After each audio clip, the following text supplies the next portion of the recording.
বাংলাদেশের বাইরে পৃথিবীর বিভিন্ন প্রান্তে যেখান থেকে চ্যানেলে দেখছেন আপনাদের সকলকে সাদর আমন্ত্রণ তৃতীয় মাত্রা দেখবার জন্য।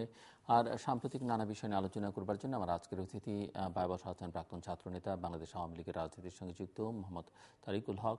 আমার ডানে রয়েছেন প্রাক্তন প্রধানমন্ত্রী বেগম খালেদা জিয়া, যখন প্রধানমন্ত্রী ছিলেন তখন তার সহকারী প্রেস সচিব মহিউদ্দিন খান মোহন।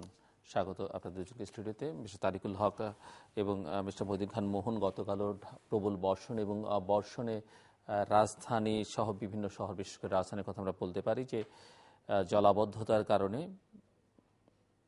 জনদুর্ভোগ চূড়ান্ত পর্যায়ে, এবং এই জনজট তো আছেই নগরীতে, এবং তার সঙ্গে যানজট, এই তিন মিলে আসলে এই নগরে অনেক সময় বাসের অযোগ্য। যদিও আমরা জানি যে পৃথিবীতে বাসের অযোগ্য যে শহরগুলো রয়েছে তার মধ্যে 2 নম্বরে বাংলাদেশ রয়েছে, কিন্তু সেগুলো তো আন্তর্জাতিক বিবেচনা মানদণ্ডে।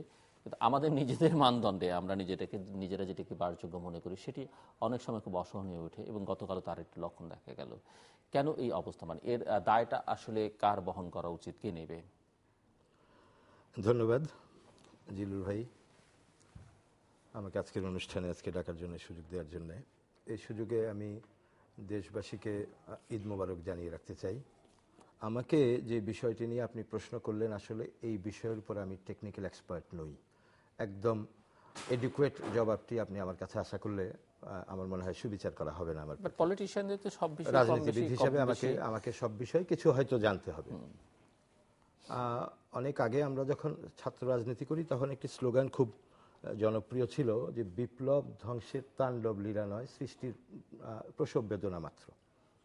সে অর্থে ঢাকা শহরে, আমার বাড়ি তো কুমিল্লায়, আমি ঢাকায় থাকি না সবসময়, কিন্তু এর মধ্যে আমার বেশ কয়েকবার আসা যাওয়া হয়েছে, যে ঢাকা শহরে অসম্ভব রকমের উন্নয়ন কর্মকাণ্ড চলছে।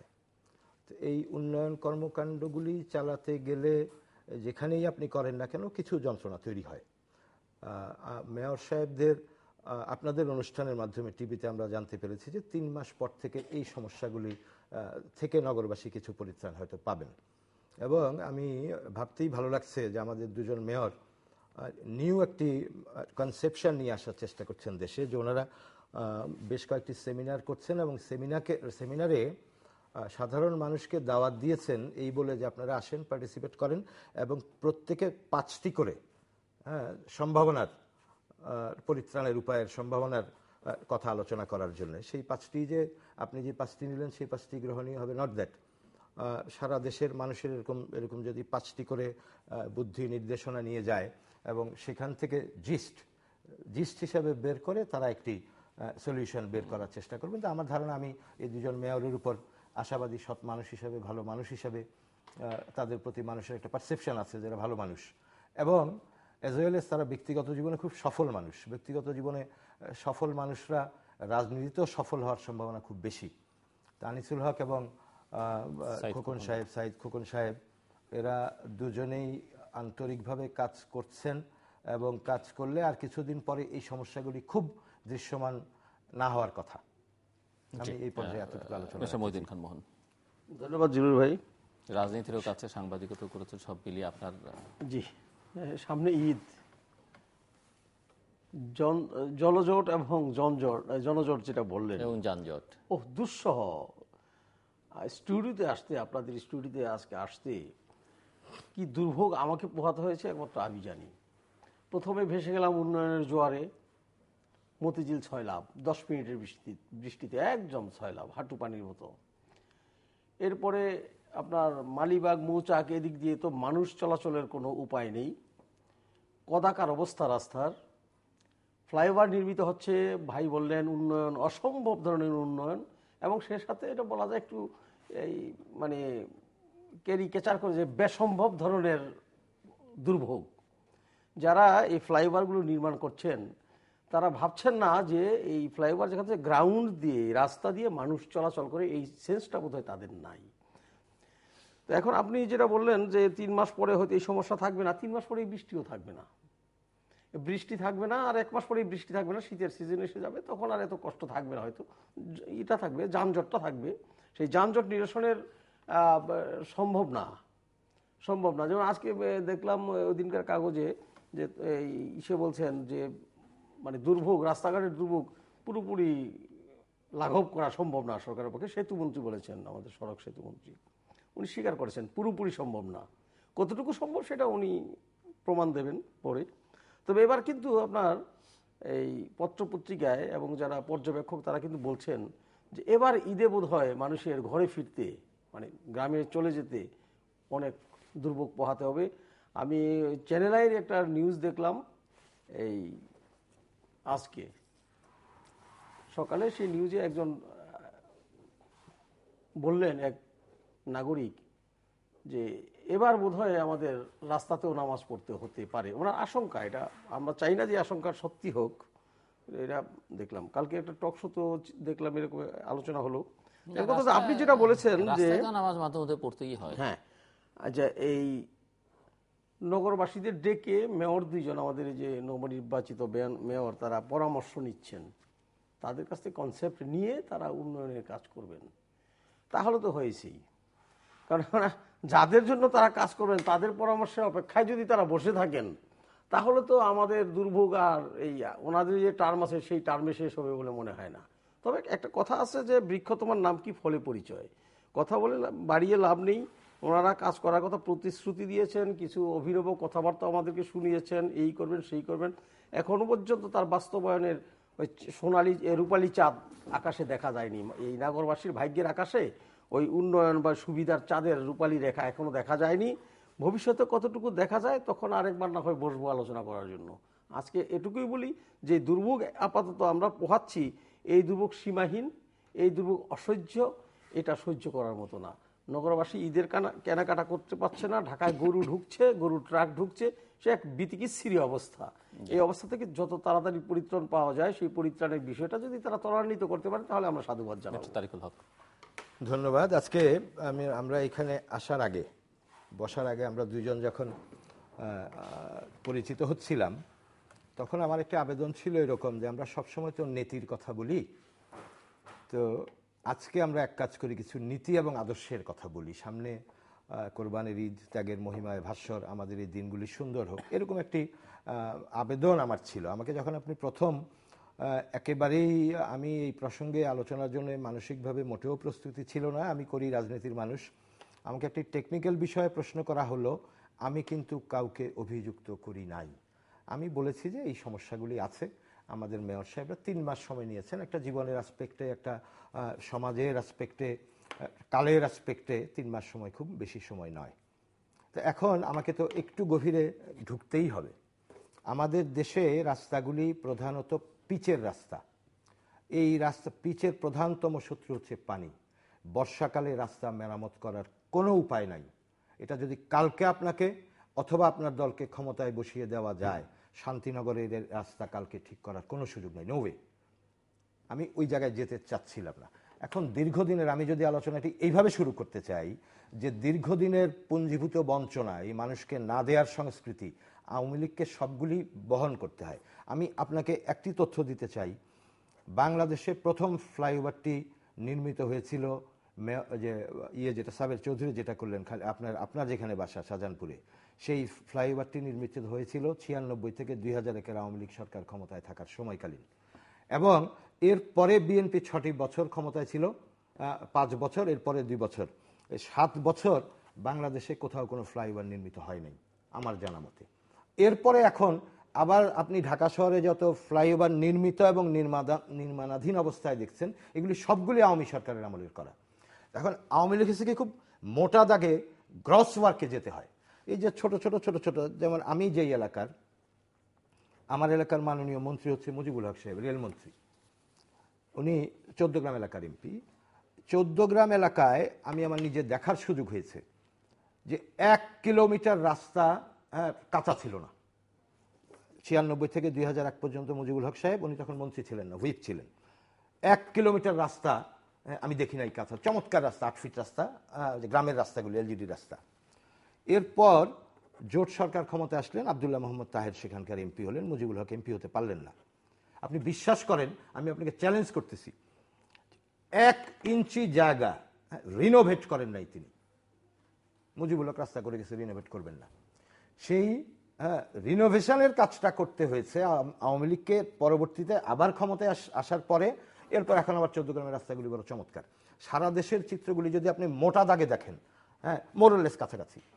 আওয়ামী লীগ বড় বড় কাজে হাত দিয়েছে এবং এই কাজগুলিতে যত কোটি টাকা, যত হাজার কোটি টাকা লাগে, এগুলির সমন্বয় সাধন করে বাংলাদেশ একটি গরিব দেশ। আপনি কি একটি বিষয় বলতে চাই যে গরু আসছে বললেন, আমরা আজব জাতি। এই দেশে এই প্রথমবারের মতো ঢাকায় একটি কনসেপশন আনার চেষ্টা করতেছে যে গরুগুলি একটা নির্দিষ্ট জায়গায় জব করবেন। এটা নিয়ে আলোচনাটি খুব নেতিবাচক। আওয়ামী লীগ সরকার কোরবানিও দিতে দিবে না বাড়িতে, এইরকম কথা। সৌদি আরবে কোথায় কোরবানি হয়? সৌদি আরবে কি আপনি আপনার বাসায় কোরবান দিতে পারেন? তাহলে বেটারমেন্টের জন্য আওয়ামী লীগ কাজ করলেও ভালো।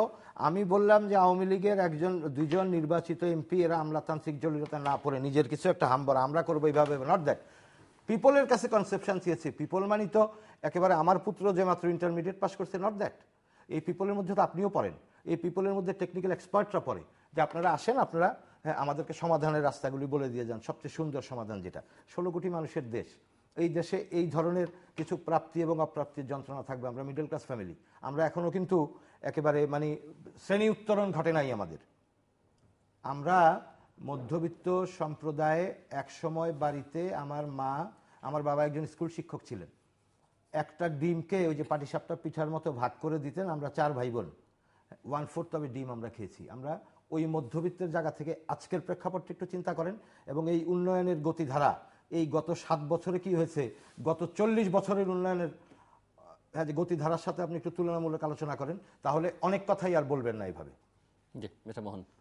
ধন্যবাদ তারিক ভাই। আপনার মতো একটু ভুল হয়েছে আপনার একটু হিসাবে, যে সেটা হলো খিলগাঁও ফ্লাইওভার। হ্যাঁ, এটা শুরু হয়েছিল কিন্তু আওয়ামী লীগের আমলে, ওই 96-2001 আমলে। 99-এ বোধ হয় এরা কাজ প্রথম 99-2000-এর বাজেটে বোধ হয় প্রথম বরাদ্দ করে 1 কোটি টাকা, খেয়াল করেন। এবং 2000 সাল এবং 2001-এর যে বাজেট হয় সেখানে আরও 1 কোটি টাকা বরাদ্দ করে 2 বছরে 2 কোটি টাকা বরাদ্দ হলো খিলগাঁও ফ্লাইওভারের জন্য। এবং এই ফ্লাইওভার কমপ্লিট হলো বিএনপির আমলে। 2005 সালের 24শে মার্চ বেগম খালেদা জিয়া ফ্লাইওভারটা উদ্বোধন করলেন। সেই উদ্বোধনী অনুষ্ঠানে আমি ছিলাম। খরচ হলো 81 কোটি টাকা। আওয়ামী লীগ যেভাবে বরাদ্দ করেছিল 2 অর্থ বছরে 2 কোটি, তাতে 81 বছর লাগতো ফ্লাইওভারটা করতে, যদি প্রতি বছর 1 কোটি টাকায় বরাদ্দ করতো। যাক, সেটা কারণ তখন বেগম খালেদা জিয়া বলেছিলেন যে রাজনৈতিক মত পার্থক্য আমাদের মধ্যে থাকতে পারে, আমাদের চিন্তা ভাবনায় পার্থক্য থাকতে পারে, আমাদের কর্ম পরিকল্পনায় পার্থক্য থাকতে পারে, কিন্তু উন্নয়নের প্রশ্নে আমাদের মধ্যে কোনো মত পার্থক্য নেই, সংকীর্ণতা নেই। আগের সরকার যে কাজটা শুরু করে গেছে জনগণের জন্য, এটা আমরা শেষ করব, এটা আমার দায়িত্ব, সরকারের দায়িত্ব। দল কোনটা সেটা পরের বিষয়। 2 নম্বর হলো, আপনি বোধহয় ভুলে গেছেন যে আপনি বলছেন বিএনপির আমলে আর কোনো ফ্লাইওভার হয়নি। মহাখালী ফ্লাইওভারটা কোন আমলে হয়েছে?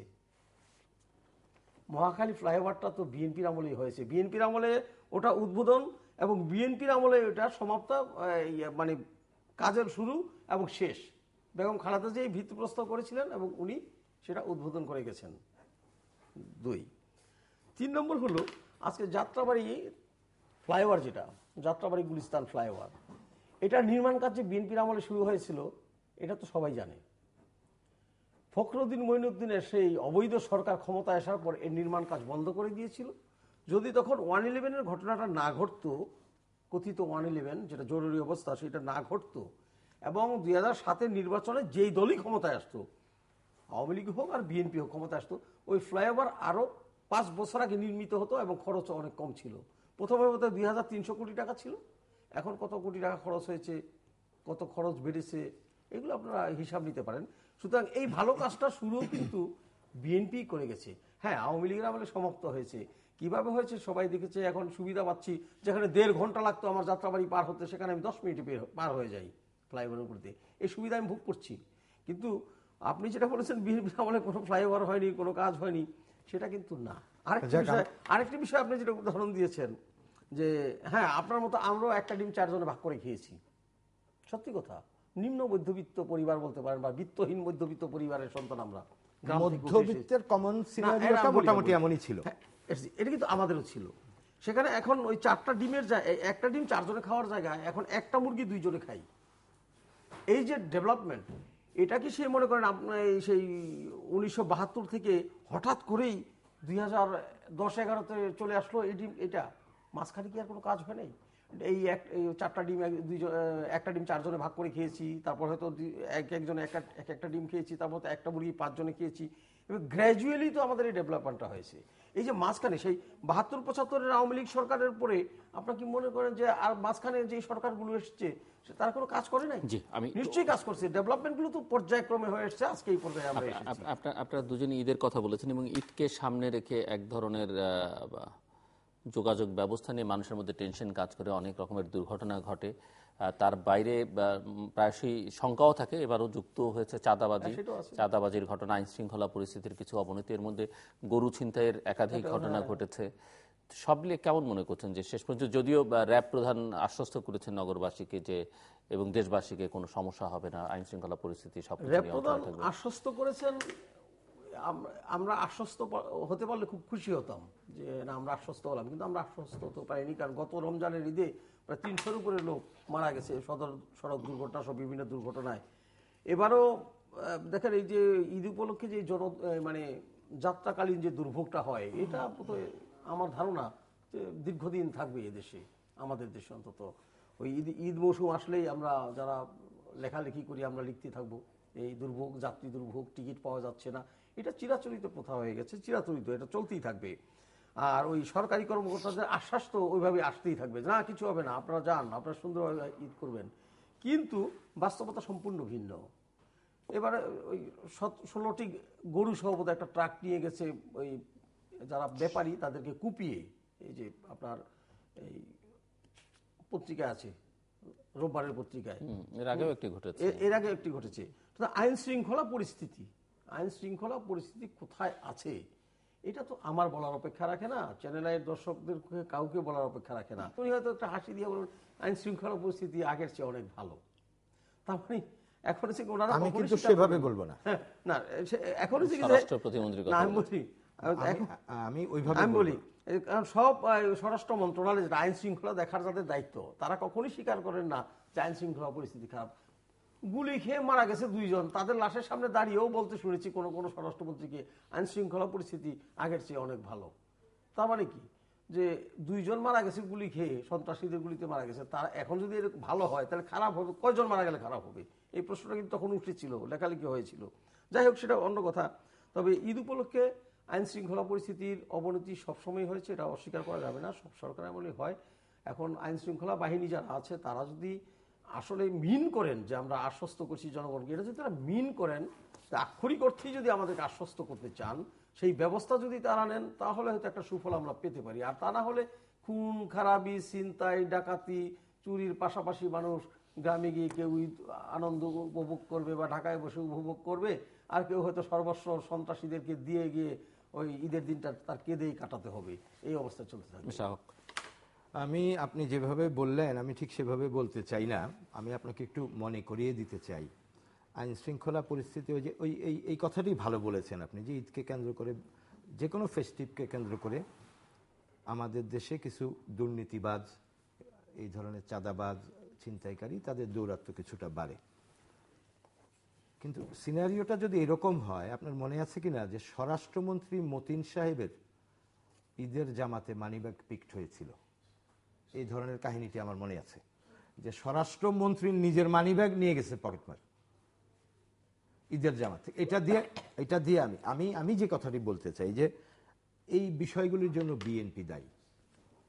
আমি জেনে বুঝে বলতেছি যে এই কর্মগুলি বিএনপি করছে, নট দ্যাট। বিএনপি দায়ী কেন এই আলোচনাটা আনতে চাচ্ছি আমি, উন্নয়ন কর্মকাণ্ড থেকে একটু সরে আসতে চাই। উন্নয়ন কর্মকাণ্ড এক লাইনে যদি আমি বলি, আপনি যে ফ্লাইওভারটার কথা বলছেন সেটি সাবির হোসেন চৌধুরী সাহেবের সময় হয়েছে বলেই জনমত, জনশ্রুতি। এরপরে আপনি যেটা আমি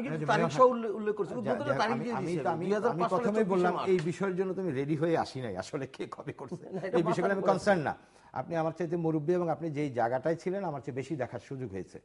তো আমরা যারা পাবলিক হিসেবে দেখেছি, আওয়ামী লীগের সময় ওই ফ্লাইওভারটি দেখেছি এবং মানুষের মধ্যে আলোচনাটা এরকম, এটা সাবির চৌধুরী করেছেন, পরবর্তীতে মেয়রহানি ফ্লাইওভার, আজকে আমাদের 4 লেন, আজকে সারা দেশের মধ্যে 4 লেনের কর্মকাণ্ড দেখেন। 4 লেন শুধু ঢাকা চিটং না, আরও যে বিভিন্ন ফোর লেনগুলি হচ্ছে, ময়মনসিংহ রোডগুলি হচ্ছে, তারপর পদ্মা সেতুর কাজ কিভাবে হচ্ছে, বিদ্যুতের ডেভেলপমেন্ট কিভাবে হয়েছে, আমি এই আলোচনাগুলি করে বলছিলাম এক লাইনে যে আপনি বললেন যে ধারাবাহিকভাবে সবগুলি হয়েছে, সেটার আগে আমি রেফার করেছিলাম যে গত 40 বছরে কি হয়েছে আর এই 6 বছরের ডেভেলপমেন্টের সাথে আপনি যদি একটু তুলনামূলক আলোচনা করেন তাহলে অনেক কথাই হয়তো আর বলতে পারবেন না।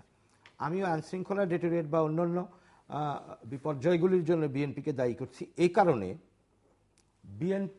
আমি ব্যক্তিগতভাবে মনে প্রাণে একটি শক্ত বিএনপি চাই, বিরোধী দল চাই। আমি ক্ষমতায় থাকতে চাই, আমি আওয়ামী লীগ করে যেহেতু আমি চাই আমার দলটি ক্ষমতায় থাকুক, কিন্তু একটি শক্তিশালী বিএনপি আমার বিরোধী দল হিসাবে থাকুক সেটিও আমি চাই। না হলে কি হয়, না হলে যে নজরুলের ভাষায় নজরুল বলছে কভু প্রশান্ত কভু অশান্ত দারুণ স্বেচ্ছাচারী, এরকম বলছিল না? যে কোনো মানুষ স্বেচ্ছাচারী হতে বাধ্য।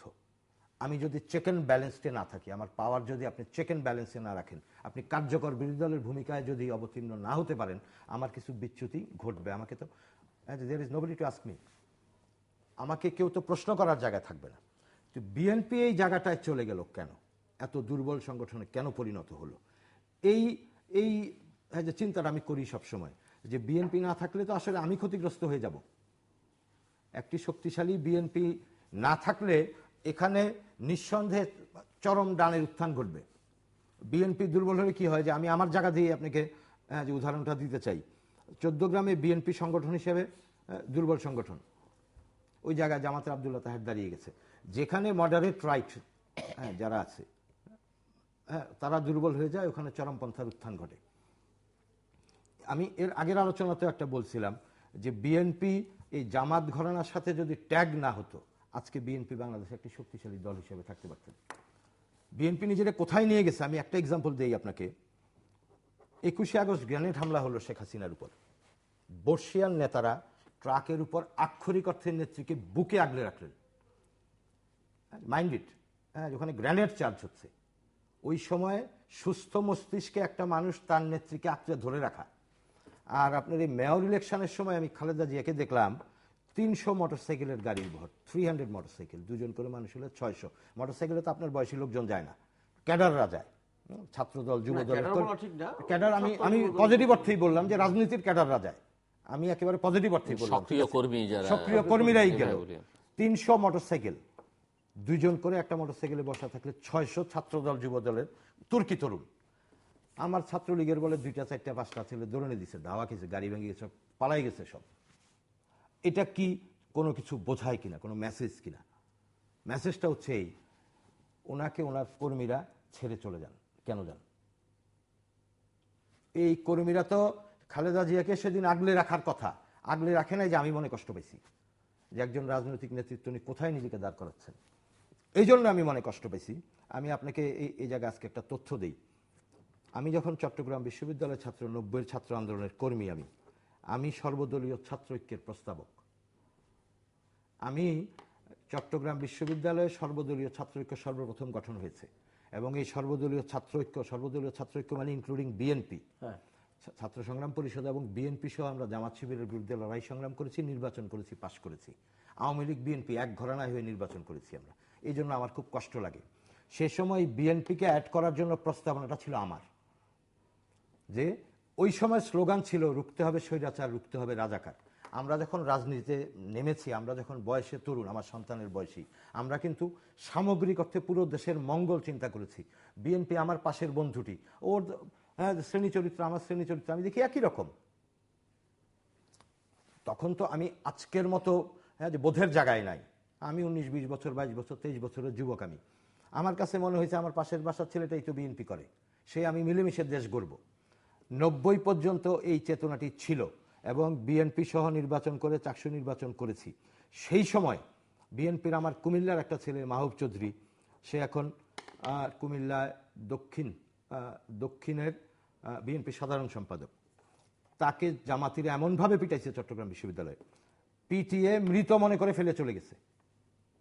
সেই ছেলেটা তো জামাতকে মনে প্রাণে গ্রহণ করতে পারে না।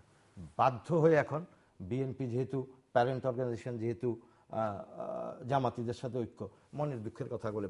এবং যেই ছেলেটি তাকে মেরেছে, সবচেয়ে মজার বিষয়, সেই ছেলেটির সাথে তার নাকি মাঝে মধ্যে দেখা হয়।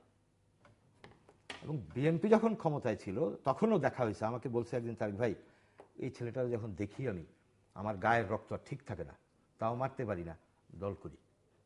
এই যন্ত্রণার জায়গায় কর্মীদেরকে ঠেলে দিছে বিএনপি তার ভুল রাজনীতির কারণে।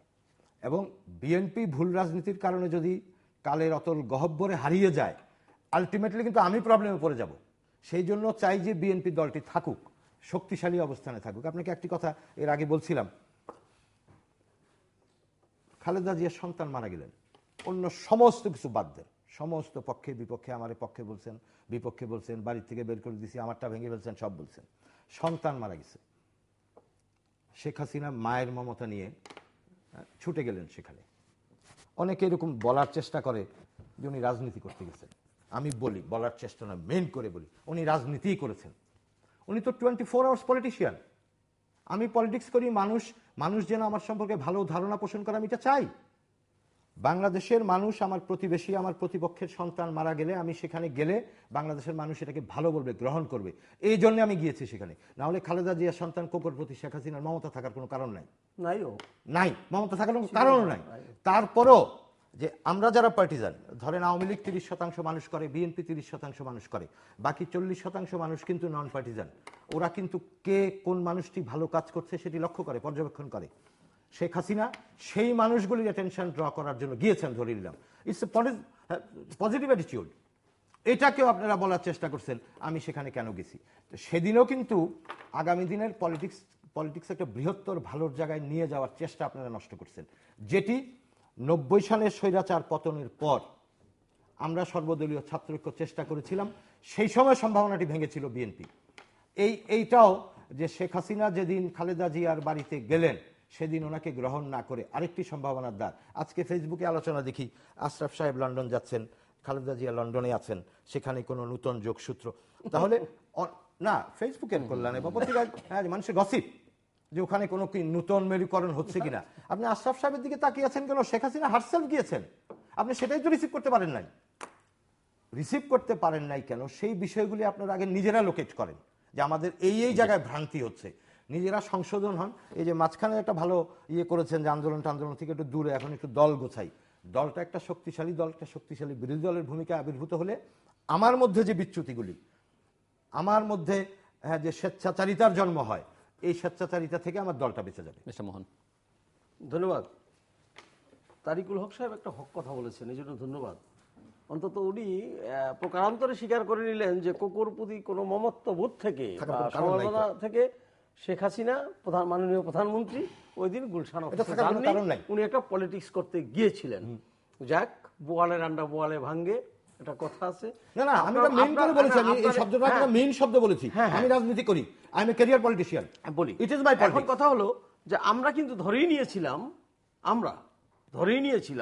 আমরা বলতে আমি কিন্তু বিএনপির পক্ষ থেকে না, আমি সাধারণ মানুষের পক্ষ থেকে বলছি, একজন সংবাদকর্মী হিসেবে, আমরা সংবাদকর্মী হিসেবে বলছি, আমরা ধরেই নিয়েছিলাম উনি মায়ের মমতা নিয়ে একজন শোকার্ত মাকে সান্ত্বনা দেওয়ার জন্য গিয়েছেন। এটা কিন্তু ধরে নিয়েছিলাম। এটা নিয়ে একটা বেসরকারি আরেকটি চ্যানেলে আমি কথা বলেছিলাম সেই সময়, পরের দিন।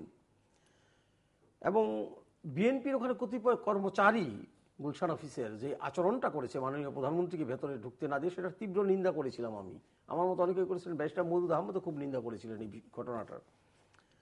তো এখন আপনার কথা শুনে মনে হলো যে এটার ভিতরে একটা পলিটিক্স ছিল। এখন আমার কথা হলো, উনি মমতা দেখানোর জন্য যে গেলেন কোকোর মৃত্যুতে, কোকোর প্রতি যদি ওনার মমত্ববোধ থাকতো, খালেদা জিয়া তো ওই দিন, কোকো যেদিন মারা গেছেন সেদিন তো শোকে মুহ্যমান, তাই না, ছেলে মারা গেছেন, কিন্তু ওনার ভিতরে এই যে ছেলে হারানোর যে তুষের আগুনটা কিন্তু সেই 2008 সাল থেকে জ্বলছিল, 2007 সাল থেকে জ্বলছিল। ওনার ছেলেদেরকে যে ভুয়া মামলায় গত সরকার, বিগত মানে ওই জরুরি সরকার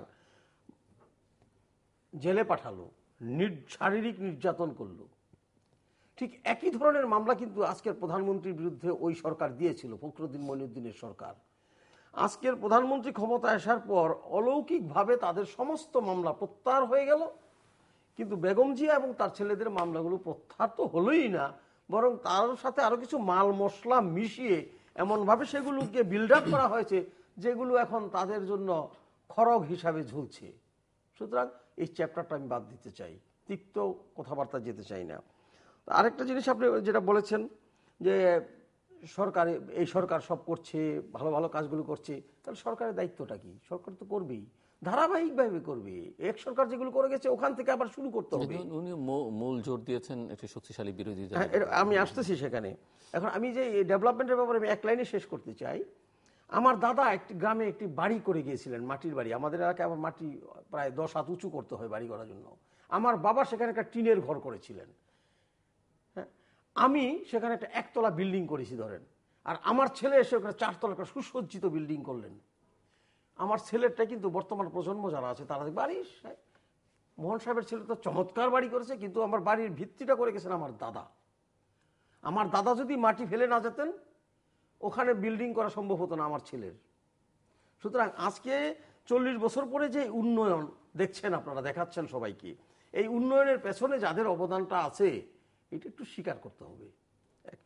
শক্তিশালী বিরোধী দল, শুধু বিরোধী দল কেন, বিএনপিকে আপনারা বিরোধী দলে দেখতে চান কেন? আপনারা কি আজীবন মানে কিয়ামত পর্যন্ত ইসরাফিল আলাইহিস সালাম সিংহা ফুঁক দেওয়া পর্যন্ত ক্ষমতায় থাকবেন আর বিএনপি শুধু বিরোধী দলে থাকবে?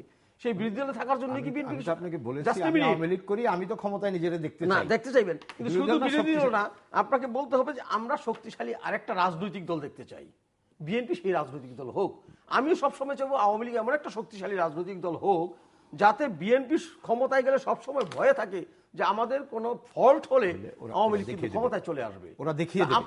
আপনাদের আমি আরো কয়েকটা টকশোতে আরো কয়েকজনের সাথে আলোচনা করেছি আমার আওয়ামী লীগের বন্ধুদের সাথে, তারা একটাই বলে শক্তিশালী একটা বিরোধী দল থাকা দরকার, এই জন্য বিএনপি শক্তিশালী হওয়া দরকার। তবে আমি খুব খুশি যে বিএনপির আজকের যে স্থবিরতা, বিএনপি এগুতে পারছে না, এটা দেখে আপনারা যে মর্ম যাতনা অনুভব করছেন, উদ্বেগ প্রকাশ করছেন যে এমন হওয়া উচিত না, এটা কিন্তু একটা ভালো লক্ষণ। আমি পার্সোনালি এটা ভালো লক্ষণ। হ্যাঁ, যাতে বিএনপি শক্তিশালী হয়। এই যে আপনারা বলে যাচ্ছেন, প্রেসক্রিপশন দিচ্ছেন বিএনপির এই করা উচিত, কিছু কিছু মন্ত্রী দেখি বিএনপিকে পরামর্শ দেয় বিএনপির এই করা উচিত, বিএনপির ওই করা উচিত। কিন্তু এখন কথা হলো বিএনপির কি করা উচিত বলিনি, আমি বিএনপিকে একটি শক্তিশালী আমার প্রতিপক্ষ হিসেবে দেখতে চাই। আবার সেম টাইম এটা বলে বিএনপি শেষ হয়ে গেছে, বিএনপিকে দিয়ে আর কিছু হবে না, এটাও কিন্তু আপনাদের নেতারা বলেন, অনেকেই বলেন। এখন কথা হলো বিএনপি অবশ্যই শক্তিশালী করা দরকার, এটা বিএনপি নেতৃত্ব নিশ্চয়ই অনুভব করছেন। এই জন্য তারা পুনর্গঠন বলেন, সংস্কার বলেন, সেই কাজে হাত দিয়েছেন, তারা এটা করবেন। এখন কিন্তু পাশাপাশি আপনারা যেটা বলছেন, আপনাদের মুখে এক, অন্তরে কিন্তু আরেক। বিএনপি শক্তিশালী হোক এটা মুখে আপনারা যত বলেন, কিন্তু কার্যক্ষেত্রে কিন্তু সম্পূর্ণ বিপরীত, একেবারে রিভার্স। আমি বলবো বিএনপি শক্তিশালী হবে কাদের দিয়ে? তার কি ওই মহাশক্তি ঔষধালয়ের ওষুধ খেয়ে বিএনপিকে শক্তিশালী করা যাবে, নাকি তাদের নেতা কর্মীদের রাজনীতি করতে দিয়ে তারপর শক্তিশালী করা যাবে? বিএনপির নেতা কর্মীরা কোথায় আজকে রাজনীতি করতে পারছে? কোথায় মাঠে নামতে পারছে? একটা সভা করতে পারছে? কিচ্ছু করতে পারছে না। বিএনপি নেতা কর্মীদের মিথ্যা মামলায়, ভুয়া মামলায়, বানোয়াট মামলায় ধরে ধরে জেলখানায় দিয়ে জেলখানা ভরে ফেলেছেন। বিএনপি কিভাবে শক্তিশালী হবে? আজকে আমি গত শুক্রবার, এই মানে কালকে, এই পরশু শুক্রবার না, তার আগে শুক্রবার 11 তারিখে আমি একটা কথা বলি, মুন্সিগঞ্জ জেলা বিএনপির একটা সভা ছিল কেন্দ্রীয় প্রোগ্রাম হিসাবে। আমি জেলা বিএনপির আমার উপদেষ্টা বানিয়ে রেখেছে তো আমাকে, আমি গিয়েছিলাম। সভাপতি সাহেব আব্দুল হাই সাহেব বললেন যে মাত্র 1 ঘন্টা সময় দিয়েছে প্রশাসন আমাদের সভা করার জন্য, অফিসের ভিতরে কিন্তু 1 ঘন্টা কর্মী সভাটা শেষ করতে হবে। এই ধরনের সভা কিন্তু 1 ঘন্টা শেষ হয় না, 1 ঘন্টা সময় দিয়েছে। তারপরে কি হলো, 1 ঘন্টা 20 মিনিট মিটিং চললো, সভা শেষ হচ্ছে না। আমার বক্তৃতার পরে দেখলাম 1 ঘন্টা 27 মিনিট হয়েছে, তখন সভা চলছে। আমার বক্তৃতা শেষ, ইলেকট্রিসিটি চলে গেল। আমি তখন আমার সভাপতি হিসাবকে বললাম, 1 ঘন্টায় যে সভা শেষ করেন নাই, এখন যাতে এই রুমের মধ্যে থাকতে না পারেন এই ব্যবস্থাটা করে দিয়েছে, বিদ্যুৎ কিন্তু 6টার আগে আর আসবে না। তো এভাবে যদি বিএনপিকে রাজনীতি করতে না দেওয়া হয়, তাহলে বিএনপি কিভাবে শক্তিশালী হবে? বিএনপি কি আওয়ামী লীগের কাছ থেকে শক্তি হারাম করবে? না, আমি বলি শেষ করি। সুতরাং আপনারা যদি মানে আন্তরিকভাবেই চান যে একটা বিএনপি একটা শক্তিশালী রাজনৈতিক দল থাকুক, মাঝখানে অন্য কোনো দল যাতে দাঁড়িয়ে দেশে বিশৃঙ্খলা সৃষ্টি করতে না পারে বা আপনাদের ক্ষতি করতে না পারে, বিএনপিকে আপনারা রাইভেল হিসেবে চান, তাহলে আপনাদের উচিত হবে গণতান্ত্রিক রীতিনীতি অনুসরণ করে এবং সংবিধান মোতাবেক বিএনপিকে ঠিক মতো রাজনীতি করতে দেয়া। সুযোগ বলবো না, রাজনীতি করতে দেওয়া। বিএনপির সাংবিধানিক যে অধিকার আছে একটা রাজনৈতিক দল হিসাবে, সেই অধিকারকে প্রয়োগ করার জন্য, সেই অধিকারকে তার ভোগ করার জন্য আপনাদের একটু উদার হওয়া দরকার। এভাবে হামলা, মামলা, নির্যাতন, জেল, জুলুম দিয়ে কখনোই আপনি বিরোধী দলকে, মানে একটা রাজনৈতিক দলকে শক্তিশালী করার চেষ্টা করলেও পারবেন না। করতে পারবেন ফর দি টাইম বিং। একটা কথা মনে রাখবেন, ভূমিকম্প কিন্তু পূর্বাভাস দিয়ে আসে না। আপনারা তো নিশ্চিন্তে আছেন, আপনারা নিশ্চিন্তে আছেন যে আপনারা ক্ষমতা আছেন, বিএনপি দুর্বল, কিছু করতে পারবে না, নিস্তেজ। কিন্তু ভূমিকম্প কিন্তু পূর্বাভাস দিয়ে আসে না। ঝড়, টর্নেডো, জলোচ্ছ্বাস এগুলো পূর্বাভাস দেয়। ভূমিকম্প যেটা হয় পূর্বাভাস দিয়ে আসে না। গণবিস্ফোরণ যদি ঘটে এক সময় আপনাদের কার্যকলাপের কারণে, তখন কিন্তু আর সময় পাবেন না। আমাদের কার্যকলাপের কারণে আসলে গণবিস্ফোরণ ঘটার কোনো কারণ নাই। সেই জায়গাটিতে আমার কাছে একটা আমার পরিষ্কার ধারণা আছে। আপনার বাড়ি কোথায় আমি ঠিক জানি না।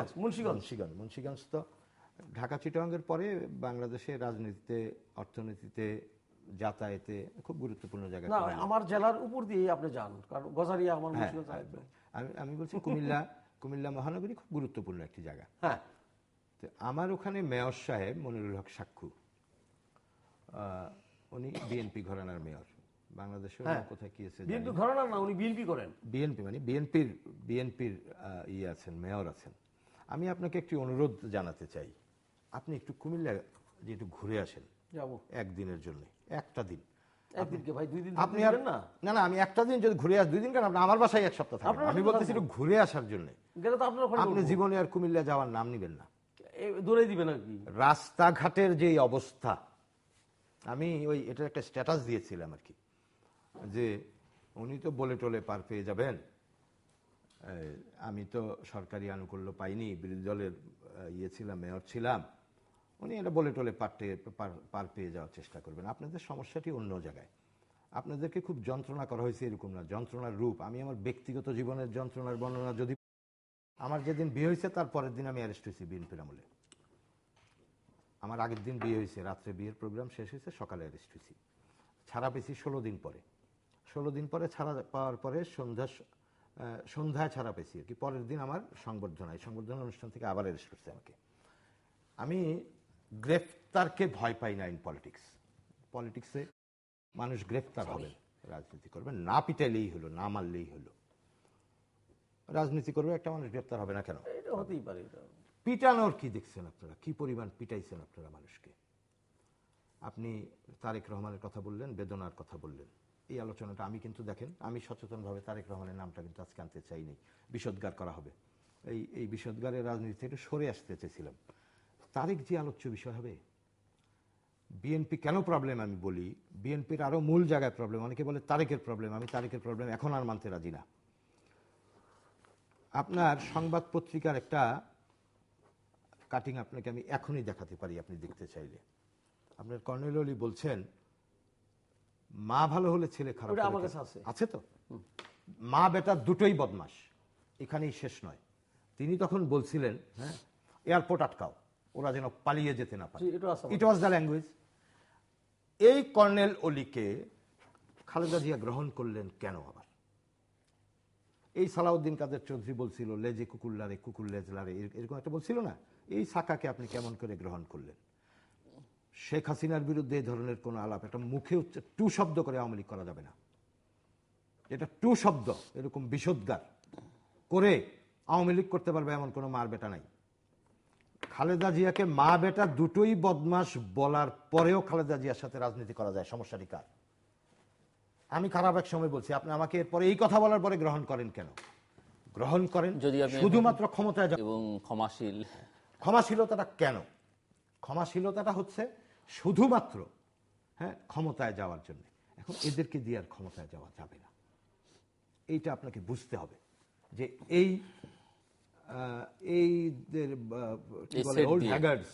ওল্ড হ্যাগার্ডস দিয়ে আর রাষ্ট্র ক্ষমতায় যাওয়া যাবে না। ঠিক আছে, বলেন আবার ওল্ড, হ্যাঁ, যে ইয়াও তো বলে, হ্যাগার্ডসও তো বলে। আপনি আন্দোলন সংগ্রামগুলি করেছেন। বিএনপিটা একটা ইয়াং টার্কস, একটা বিশাল ফোর্স ছিল তরুণ তুর্কিদের, সেই ফোর্সও তো বিএনপিকে ধরে রাখতে পারেনি। আমি আসছি ওই জায়গাটিতে, আমি আসবো। আপনি আমাকে বলেন, আজকে ছাত্রলীগের অনেকে অনেক জায়গায় বিষোদ্গার করেন।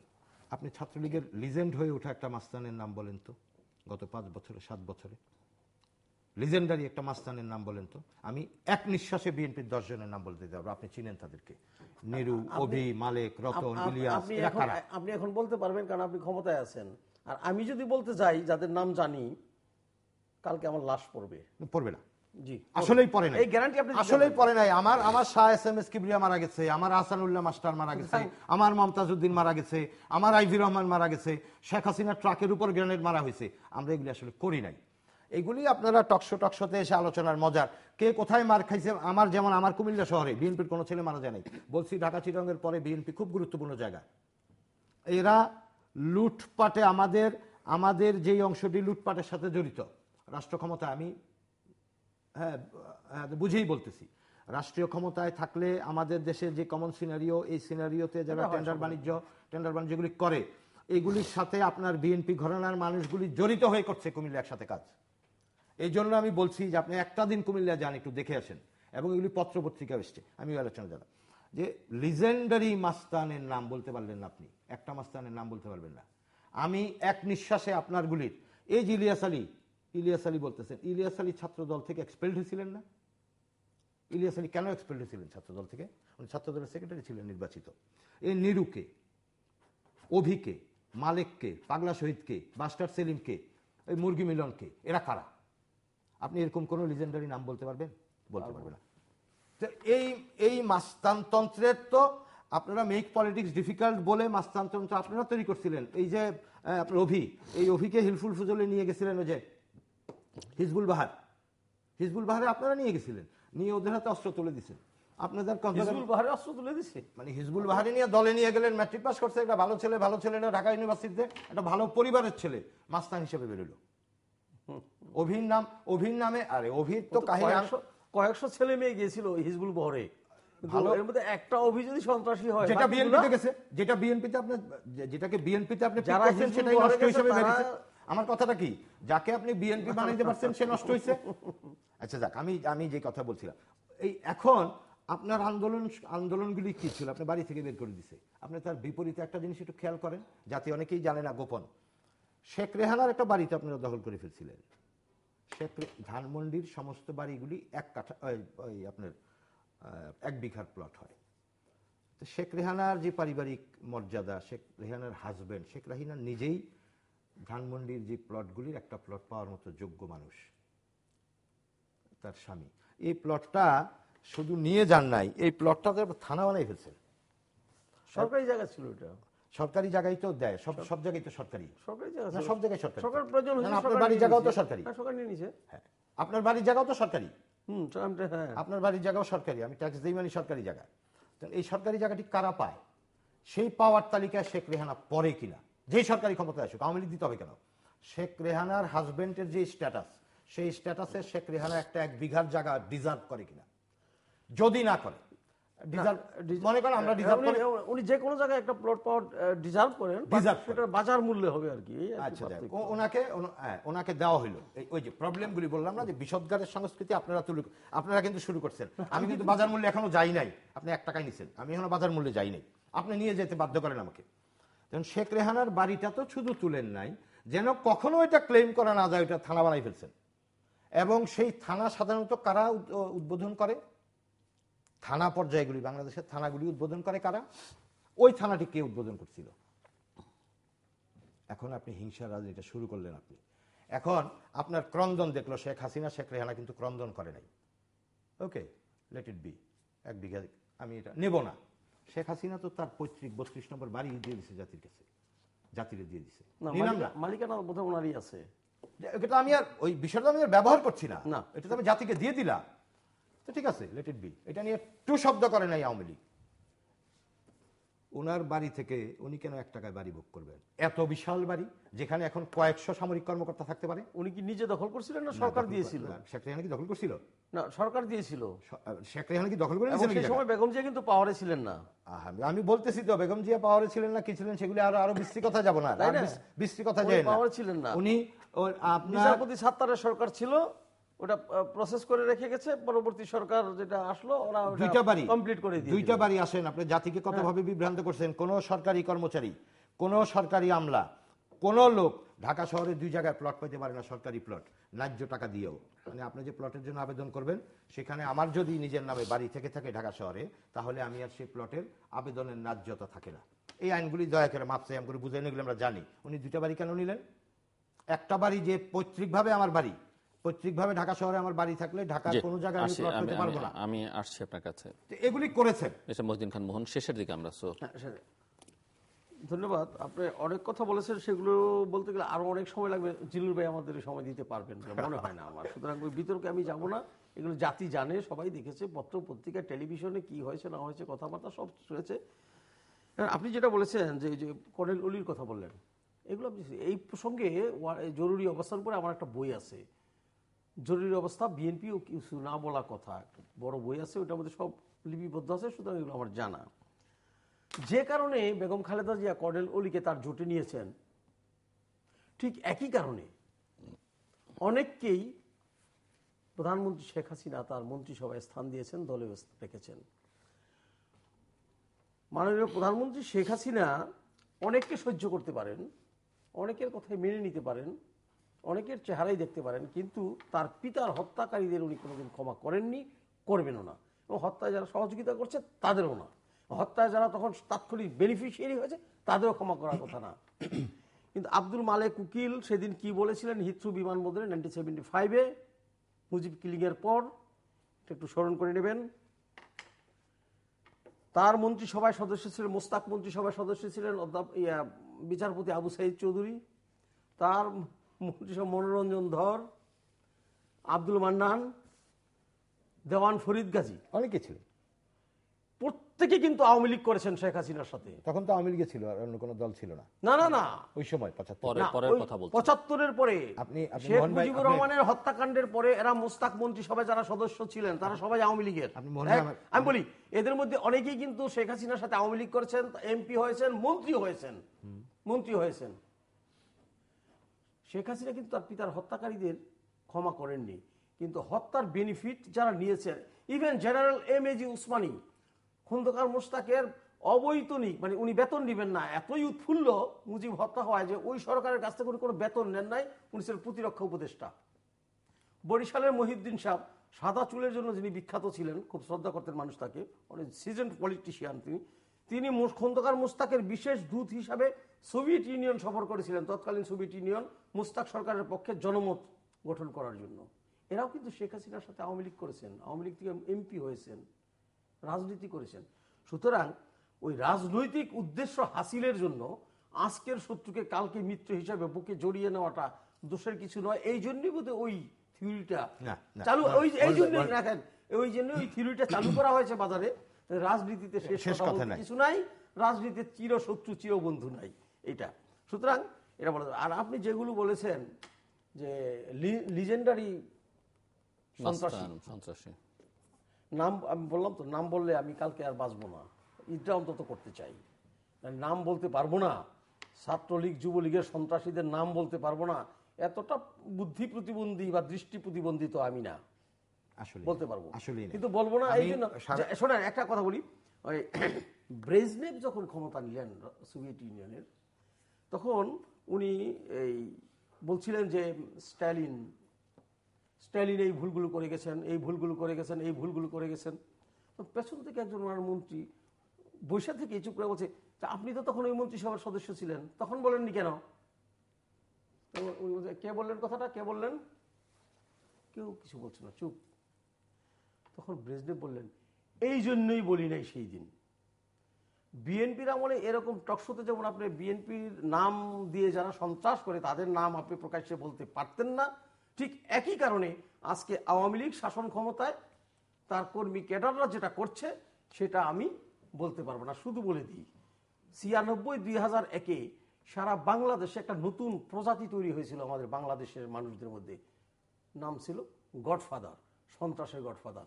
দুই একটা নাম বলবো, ফেনীর জয়নাল হাজারী, নারায়ণগঞ্জের শামীম ওসমান, হাজী মকবুল ঢাকার, এটা আমি জানি, এবং ইসের আপনার পুরান ঢাকার একজন এমপি, বর্তমান এমপি, তার মিছিল থেকে পুলিশের 9 শুটার গান নিয়ে গেল এক ছেলে, তার নাম লিটন, নিয়ে গুলি করলো বিএনপির মিছিলে। এরা কি লিজেন্ডারি সন্ত্রাসীদের নেতা না, গডফাদার? এই কয়েকটা নাম বললাম, আল্লাহ রক্ষা করুক আমার জীবনটা যেন বাঁচে, আপনারা দোয়া করবেন। আমি আপনার সাথে কি করলাম, আমি আপনার সাথে বললাম।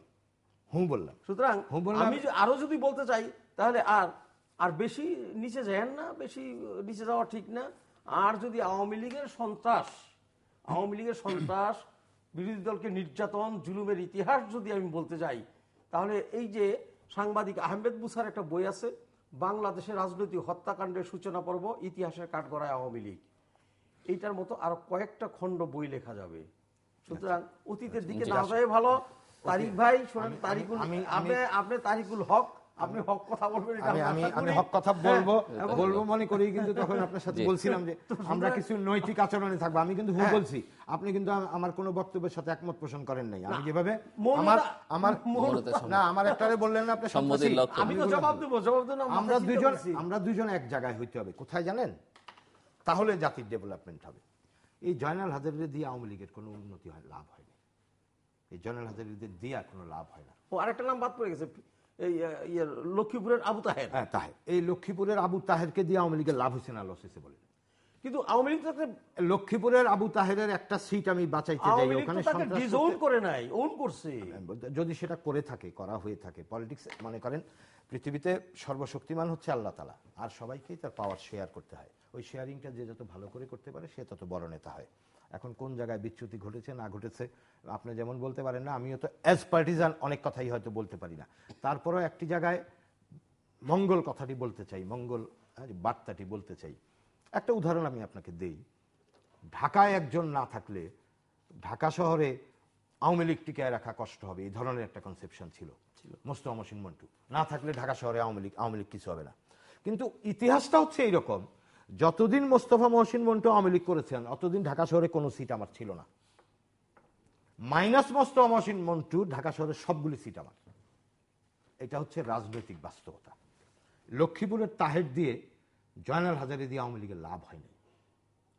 এই জয়নাল হাজারীর কারণে জয়নাল হাজারীর সিটটা হয়তো রিস্টোর করা গেছে, কিন্তু সারা বাংলাদেশে অন্তত 5% vote, gross vote, percentage of people, 5% পিপলের ভোট আমি পাই নাই। সামগ্রিকভাবে পুরো দেশ ক্ষতিগ্রস্ত হয়েছে আমার কারণে, এই জয়নাল হাজারীকে ওন করার কারণে। এরকম করে বলেন না। আমি আপনাকে বলছি অন্য কথা, যে এই লুণ্ঠনগুলি আছে, এই লুণ্ঠনগুলি পুঁজিবাজার অর্থনীতিতে মানুষের মনোজগতে যেই জায়গা চলে গেছে। বললেন না এখন তো আস্ত মুরগি আপনার খাইতে মন চায়। মানুষের মনোজগতে কিছু পরিবর্তন হয়েছে, এগুলির থেকে আমি দূরে যেতে পারবো না। এখন একটা আন্দোলন, মারা গেছেন ভদ্রলোক, আমি গুণ হিসাবেই বলতেছি, আপনাদের যুব দলের সভাপতি বা সাধারণ সম্পাদক ছিল আমাদের কুমিল্লায়। আওয়ামী লীগ সরকার ক্ষমতায়, যুব দলের প্রতিষ্ঠাবার্ষিকী পালন হচ্ছে, তাকে কান্দির পাড়ে টাউন ক্লাবের উল্টা দিকে আর কি। আমি ওই কুমিল্লা ক্লাবে ঢুকছি, ঢুকে দেখি বিলিয়ার্ড রুমে আলাউদ্দিন সাহেব স্নুকার খেলে। ওখানে মাইকে ফাটাই ফেলতেছে যুব দলের প্রতিষ্ঠাবার্ষিকী। আলাউদ্দিন ভাই উনি মারা গেছে, আল্লাহ বেহেশত নসিব করুক, আপনাদের এই পার্টি অফিসের সামনে একটা অ্যাক্সিডেন্টে মারা গেছে। আমার সাথে খুব ফ্রেন্ডলি রিলেশন ছিল, উনি চিটাং ইউনিভার্সিটিতে মাস্টার্স করেছেন। তাই বললাম আলাউদ্দিন ভাই আমরা যুব দলের মিটিংয়ে দিয়ে ফাটাই লিতেছে, আপনি এখানে ঘটনা কি? কারণ রাহমিয়া টাকা পয়সা রোজগার করছি, ভোগ করানো লাগবে তো। মানুষ যখন ওই পরিমাণ, ওই যে বললাম যে কেন ওই প্রবলেমটা আপনাকে বের করতে হবে। আমি একটা কথা কিন্তু ওদেরকে কন্ডেম করার জন্য বলি নাই, আমি বলছি এই যে বি চৌধুরীকে আপনি রেল লাইনের উপর দৌড়াইছেন, এই বি চৌধুরী কেমন করে সেখানে আবার যায়? ওনার কি প্রাপ্তির আশায় জানুনি? ওই প্রাপ্তির আশায় তো উনি নৌকায় উঠেছিলেন। না কি নৌকায় তো উঠতে পারেন আপনি, আপনাকে ওই জায়গা থেকে আপনাকে রেল লাইনের উপর দিয়ে তাড়াই দিছে। সেই মানুষটি কিসের কোন প্রাপ্তি নেব? উনি দেশের প্রেসিডেন্ট ছিলেন তো, সেটা উনি বলতে পারবেন। একটা ক্লাব কালচার তৈরি করছেন আপনারা, এখানে ক্লাব মানে বড় লোকদের একটা ক্লাব, এই ক্লাব কালচার দিয়ে আওয়ামী লীগ ঠেকাইতে পারবেন না। আওয়ামী লীগ সম্পর্কে আপনারা লিখতে পারেন ডাকিংদের SMS এর মাধ্যমে, ইন্টারনেট আমাদের অফিসিয়াল ওয়েবসাইট অথবা সোশ্যাল মিডিয়াতে যেসব পেজ রয়েছে সেসব পেজে আপনাদের মতামত রাখতে পারেন। আর আপনাদের মতামতে আমাদের অনুষ্ঠান তৃতীয় মাত্রা আপনি দেখতে পাবেন প্রতি বৃহস্পতিবার এবং শুক্রবার বাংলাদেশ আমরা দুটোই, বুধবার দুপুর 11:30, শুক্রবার দুপুর 1:05 দেখবার আমন্ত্রণ। মিস্টার মহিউদ্দিন খান মোহন এবং তারিকুল হক, অসংখ্য ধন্যবাদ আপনাদের দুজনকেই। দর্শক মণ্ডলী, জনভোগান্তি নিয়ে, যানজট নিয়ে, জলজট নিয়ে আমরা বহুদিন ধরে আলোচনা করছি। এর যে আশু কোনো সমাধান হবে সেটি নিশ্চিত করে বলা যাচ্ছে না, বরং ধরে নেওয়া ভালো যে এটির আশু কোনো সমাধান নেই। মধ্যমেয়াদেও হবে কিনা সেটি নিয়ে সংশয় আছে, দীর্ঘমেয়াদে হয়তো কোনো পরিকল্পনা কেউ গ্রহণ করলে এবং সদিচ্ছা আন্তরিকতা থাকলে হয়তো সেটি হতে পারে। তবে আইনশৃঙ্খলা পরিস্থিতি, দুর্ঘটনা, সড়ক দুর্ঘটনা যেগুলো ঈদকে সামনে রেখে প্রায়শই ঘটে সেগুলো বরাবরের মতো এবারও আছে এবং যথারীতি কর্তা ব্যক্তিদের আশ্বাসবাণী আমরা শুনছি। শেষ পর্যন্ত শেষ রক্ষা সেটি হবে কিনা সেটি নিয়ে আসলে নিশ্চিত করে কিছু বলা যাচ্ছে না। সব জায়গায় খানিকটা শাসনের দুর্বলতা, এবং এটি কেবলমাত্র এই সরকারের আমলে না, সব সরকারের আমলে আছে। এই জায়গায় একটা বড় ধরনের নাড়াচাড়া দেওয়ার দরকার রয়েছে আসলে শাসনের যে দুর্বলতা সেটি কাটিয়ে উঠবার ক্ষেত্রে। অন্যদিকে একটি শক্তিশালী বিরোধী রাজনৈতিক শক্তির প্রয়োজনীয়তার কথা বলেছেন মিস্টার তারিকুল হক। মিস্টার মহিউদ্দিন খান মোহন মনে করেন বিরোধী রাজনৈতিক শক্তি না, দুটো শক্তিশালী রাজনৈতিক দল এটি গণতান্ত্রিক, বিশেষ করে সংসদীয় গণতন্ত্রে থাকা খুবই জরুরি। মিস্টার তারিকুল হক বলবার চেষ্টা করেছেন যে বিএনপি যদি শক্তিশালী একটি রাজনৈতিক দল হিসেবে না থাকে সেখানে একটি চরম ডানপন্থী শক্তির উত্থানের সম্ভাবনা রয়েছে সরকারের দিক থেকে, কেননা বিরোধী পক্ষের বিএনপির পক্ষ থেকে এই অভিযোগ আছে যে তারা স্বাভাবিক রাজনীতির যে স্পেসটা তাদের দরকার সেটি সরকারের দিক থেকে পাচ্ছে না, এবং সরকারের বা সরকার সমর্থকদের মধ্যেই যখন এই ধারণাটা আছে, এর বাইরে তো অনেকেই সেটি বলবার চেষ্টা করেছেন যে এক্ষেত্রে এটি কট্টর ডানপন্থী শক্তির উত্থানের সম্ভাবনা রয়েছে। সেটি রোধ করবার জন্য হলো যে স্পেসটিকে গণতান্ত্রিক রাজনীতি বিএনপির প্রাপ্য সেটি যেন বিএনপিকে দেয়া হয়, এবং সেটি বিএনপির জন্য, গণতান্ত্রিক রাজনীতির জন্য, ক্ষমতাসীনদের জন্য, দেশের জন্য মঙ্গলজনক। অবশ্যই বিএনপির অভ্যন্তরে নানা রকমের দুর্বলতা রয়েছে, তার অতীত কর্মকাণ্ডে ক্ষমতায় যখন ছিল সেগুলো কাটিয়ে ওঠা বা সেখানে সংশোধনী আনা, সংশোধিত আকারে জনগণের আস্থা অর্জনের এটি বড় চ্যালেঞ্জও কিন্তু বিএনপির সামনে রয়েছে। কাজে সেই জায়গাটা বিএনপির মনোযোগ্য নাগরিকরা বা দেশবাসী প্রত্যাশা করতে পারে। দর্শক, আমাদের সঙ্গে থাকবার জন্য অসংখ্য ধন্যবাদ, আপনাদের সবার জন্য শুভকামনা।